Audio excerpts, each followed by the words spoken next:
My name is Tahsin Timur Söylemez. I am the current Turkish ambassador to Mexico. I've been in this position for almost 4 years now and very happy to be here. I have been in the Turkish Foreign Ministry for almost 28 years now. Before that, I did some journalism as well. So I'm very close to the media, very happy to be with the media. I studied business administration at university. So my background is a little bit different from a lot of other diplomats, which I think brings some variety to the job. Hope to be in Mexico for some time longer. I think Mexico is an absolutely gorgeous country. I think Mexico has great potential in so many different areas. It's a very rich country. The history is amazing, the food is amazing, but of course, most importantly, the people are amazing. Mexico is a very friendly country to Turkey. The image of Turkey is very positive here, and it's exactly the same back in Turkey. The image of Mexico, of Mexicans, is very positive. When Mexicans go to Turkey, they find themselves at home. So I think we have very good relations between the two countries. I personally believe that Mexico is one of the most beautiful places I've served in all of the 28 years that I've been in the foreign ministry. The most exciting part of watching Mexico is the cultural, ethnic diversity of the country. Like Turkey, Mexico is able to enjoy multiple identities at the same time. It is North American, it is South American, it is Latin American, and at the same time it has a very strong indigenous culture, which brings great color, flavor, and dynamism to the country. So every day I'm able to learn new things about Mexico. And in the 4 years that I've been here, I honestly believe that I've only scratched the surface. I think there's so much more to learn and to enjoy. But of course, the pandemic has not been very helpful. But nevertheless, I do believe that this is one of the most beautiful countries in the world. Unfortunately, until the pandemic began, I was traveling a lot. I visited about 15 states so far. And I was going to visit the additional remaining 15 in the last 2 years of my term, but unfortunately I have not been able to travel north as much as I like. I've been to Tijuana and Baja California, but that's it so far. My role, of course, is to bring the two countries closer together in every field. So what I aim to do every day is not only to have excellent political relations between the two countries, but also to increase the economic relations, to bring more depth to the economic relations. In that respect, increasing the trade, the bilateral trade between Turkey and Mexico obviously is a big priority. Bringing more investments from Turkey to Mexico and more investments from Mexico to Turkey is another priority. Increasing tourism is a very big priority because there is so much potential. Turkey and Mexico are both heavy hitters globally in terms of tourism, but they're two countries that really have not discovered each other in terms of tourism. Now we have Turkish Airlines flying directly between Turkey and Mexico, and all of the flights are overbooked. In fact, we're going to be increasing frequency, hoping to have flights every day very soon between the two countries. So that will really help increase tourism in both directions. And of course, that will lead to more personal contact. That will lead to more cultural exchanges, which will then bring about more cross-fertilization between these two countries, which are far apart from each other, but actually know each other, have sympathy for each other. So my goal is to deepen the relations in every way that we can, and of course at the same time learn from Mexico, learn from the experiences of Mexico, and bring that experience back to my country.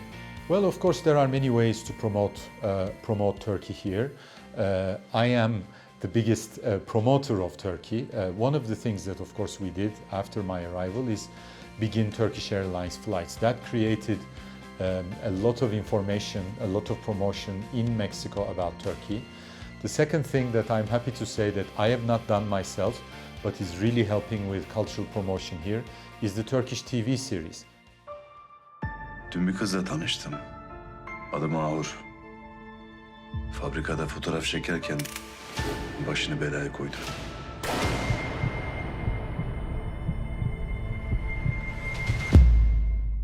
As you know, Turkish TV series are globally now very competitive, second only to United States. So we have a lot of Turkish TV series on television here on Netflix that are hugely popular among the Mexican people, which is really helping to promote Turkish culture and the Turkish people. Other than that, of course, contacts with the media, contacts with different operators in tourism, talking to official government representatives about what we can do together to promote Turkish culture here. There's a lot more to do, I have to say. I think I've been very active in trying to promote Turkey, but honestly, when I look at the potential, I really do see that there's much more to do. I think Turkish TV series are popular here for a variety of reasons. One of them, of course, is the quality of the product in terms of production, in terms of the storylines that are out there, in terms of the beautiful people, of course, that are acting in these TV series. But I think there's a deeper reason, and that deeper reason is I think people are tired of moral gray areas.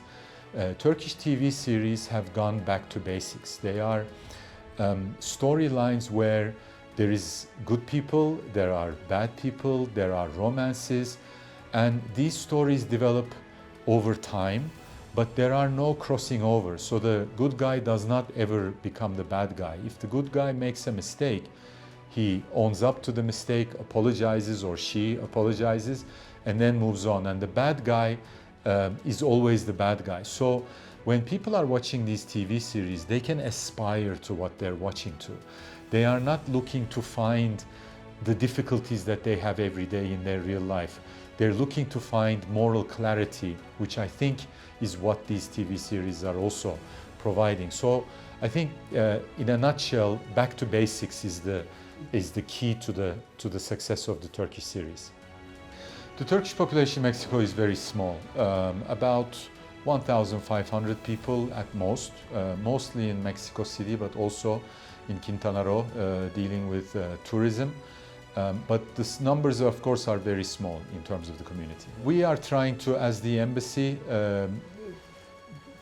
create some opportunities for Turkish businesses to participate in festivals here, but the participation is always smaller than we would like. So what we try to do, of course, is we try to bring also from Turkey artists, singers, musicians, etc., so that we can directly promote Turkish culture. The first thing that I would need to tell Mexican people is they will feel at home. The language will be different, the religion will be different, but the way in which life is conducted on a daily basis, they will immediately recognize as being the same.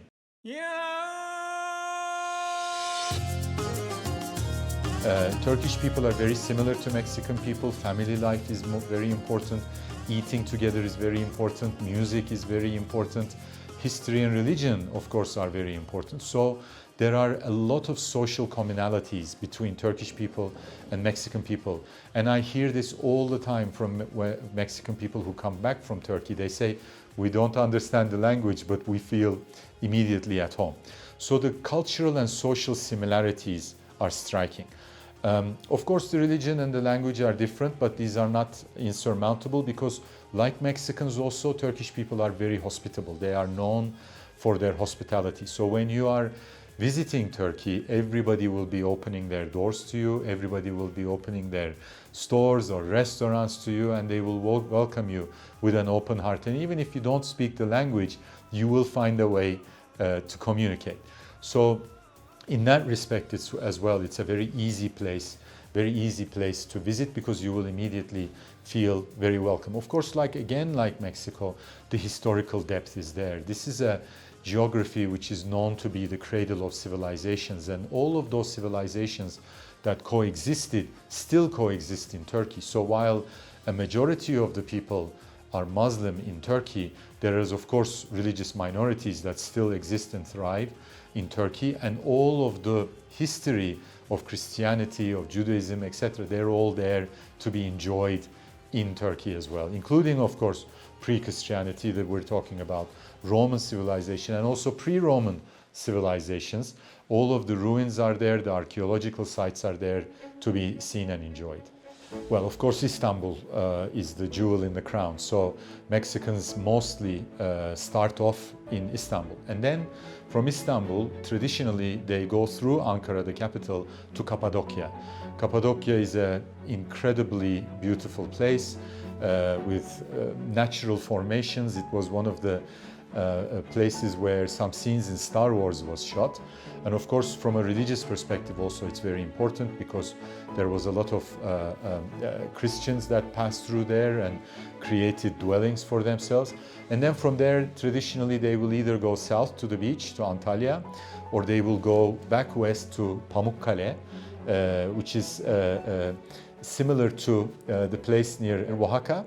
It's a similar, yes, similar formation, all white with pools everywhere. So they will go through there, and then of course they will end up in Izmir because of Ephesus and the Chapel of the Virgin Mary. And then through there they will go back to Istanbul. So those are the main places that Mexicans visit in Turkey. But of course there's a lot of other places that they need to visit because there's a lot of other, like Mexico, a lot of other beautiful places. So we find that when Mexicans do go to Turkey, they come back. They're not one-time visitors, but they will see the most important places on their first visit, and then when they come back again, they will branch out to more original places.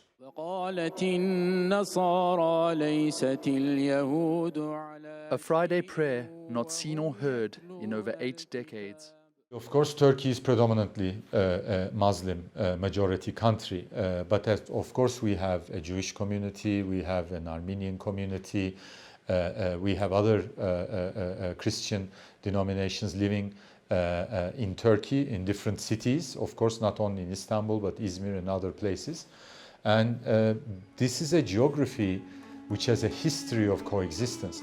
So coexistence is not new for us. In fact, the Ottoman Empire, which preceded the Republic of Turkey, had a system of coexistence that allowed all different religions to continue to thrive, even though the Ottoman Empire itself was a bastion of Islam.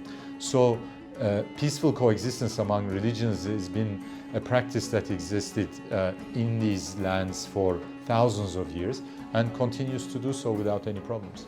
Well, of course, when you go to Istanbul, the most important site is Hagia Sophia. Because of its history, because of all the phases that it has gone through, is important for almost every religion. And so that is the first most fascinating place to visit. And then, of course, just across the road is the Sultanahmet Mosque, which is the only mosque in the world with 6 minarets. It's gorgeous. But then the journey starts from there because there is so much more to see in Istanbul. You have small mosques, small churches, large churches, Orthodox churches, Catholic churches, of different denominations, all of them beautiful. Because of course Istanbul, you know, Napoleon said that if the world was to be recreated, Istanbul would be its capital. Istanbul is and has been a bastion, a melting pot of cultures throughout millennia. So going back to Constantinople and now Istanbul, the story is very long, and every culture that has passed through there, every religion that has passed through there has left a mark. And all of those marks, all of those important historical landmarks have been preserved and continue to be preserved for everyone to see. But of course, that's just Istanbul. There's a lot to see in Istanbul, but it doesn't end there. Then you have to travel through Anatolia and see not only the Roman and pre-Roman archaeology and sites and the religious marks that pilgrims, as they moved through Anatolia, left, but you have to, of course, also visit the Chapel of the Virgin Mary, which was her final resting place. She was brought there by John, if I'm not mistaken, disciple John, after the crucifixion, to spend her final days. And the town of Selçuk, which is very near there, was one of the places where in the future the council of disciples and the people who came after them came to convene and start to write, of course, the text of the Bible based on all of the documents that they had. So there is a lot of religious significance that exists, not only for Muslims, but also for Christians in Turkey.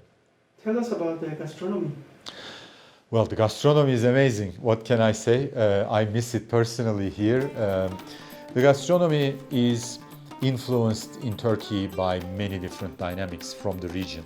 So from the Balkans, from the north, from North Africa, from the Arabian Peninsula, from the east, and of course from indigenous dynamics. There is so many different things to enjoy, from of course the kebab culture, which is very rich, to seafood. We are surrounded by 3 seas, so there's a lot of wealth in terms of seafood, but also what we call palace cuisine, which is the slow cooked kind of food, the comfort food that has been developed over years, which is really sort of the high cuisine that you can find in very good restaurants. And then of course in Turkey now you're finding a lot of regional cuisine. The more affluent the society becomes, the more they become aware of different types of cuisine that had been cultivated in different parts of Turkey, but that had not traveled around the country. Like, for example, here also, mole becoming more and more famous, whereas, before it was not so widely known. So almost every day we are discovering new dishes and new mixes of cuisines. And also, of course, a wine culture is developing in Turkey. There's now very competitive wines being made in Turkey with a lot of awards here and there, and a lot of other different beverages that are indigenous to Turkey and need to be discovered by Mexicans. I have to say I love Mexican food, and I mentioned mole in particular. Red mole is my absolute favorite. But of course, I can never say no to tacos either, of any flavor. I am open to all of them, I have tried to taste different cuisines from different parts of the country, Oaxaqueño, Yucateca, and I honestly must say that I did not eat anything I didn't like. So it's just every time I taste something, I like it more. I hear that burritos are very popular in the north, but I still haven't tried them. Well, mostly it's services and industry. I mean, of course, we have agriculture as well. Similar profile to Mexico. A very strong industry, primarily automotive, manufacturing, textiles. Of course, the services sector, primarily tourism, but banking, and now, of course, a lot of IT businesses are growing in Turkey. So there is that sort of upstream diversification that's happening in the economy. But at the same time, we enjoy a strong agricultural sector as well. So it's varied to the extent that it has to be. Turkey, unlike Mexico, is not a country that has a lot of natural resources. There's not a lot underground. So we have to depend almost completely on our human resources, which is what we do. And that's why Turkey also is a trading nation. I mean, global trade is incredibly important for Turkey. Value-added economy is what is our economy based on. We are very competitive in the medicine sector. Our health system is very strong, very well developed, and this is why we attract, in fact, a lot of people from outside of Turkey who want to seek different cures in Turkey, in different areas, but also in terms of course, exporting medical products, medical goods. We are very competitive. In terms of innovation, there's a lot of R&D going on in Turkey in different areas, including military industry, by the way, which is a very important sector as well, where we are trying to create relations with Mexico. We realize technology, if you're not competitive in technology, then you won't be competitive in tomorrow's economy. So in terms of also software, we are becoming more and more competitive. These are areas where the government is investing more and more resources in educating youth to prepare them for the future.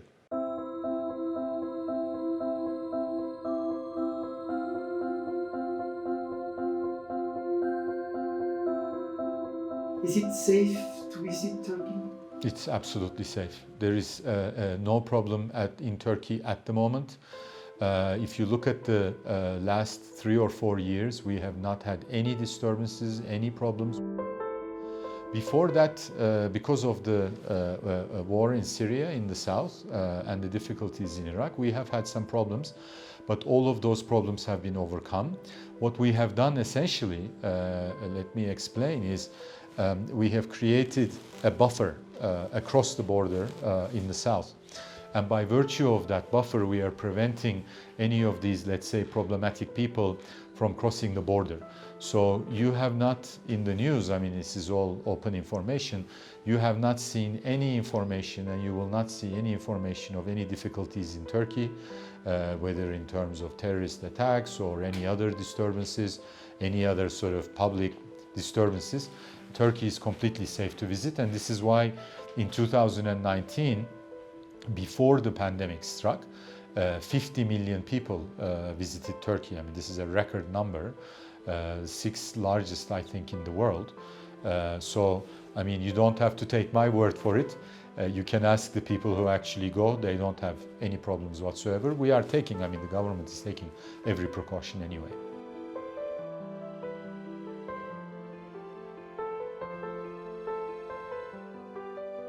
The last, I think, was 2015. We had a series of a few terrorist attacks, one after another. After that, we have not had any disturbances because, like I said, we've been taking very active measures to make sure that they do not come into the country anymore. This was primarily driven not because of any development in Turkey, but developments in Syria and Iraq, primarily. And of course in other places further away from our border, but they were coming through the south. So we have taken measures on our border and cross-border, through cross-border operations, to make sure that this doesn't happen again. And the statistics are there for everybody to see. Turkey is a safe country. Well, of course, we have multi-layers. I mean, our security sector has multi-layers. But for tourists, it's most important to know, of course, because they will be visiting city and urban centers mostly. So we have police presence, of course. We have a gendarmerie presence in rural areas.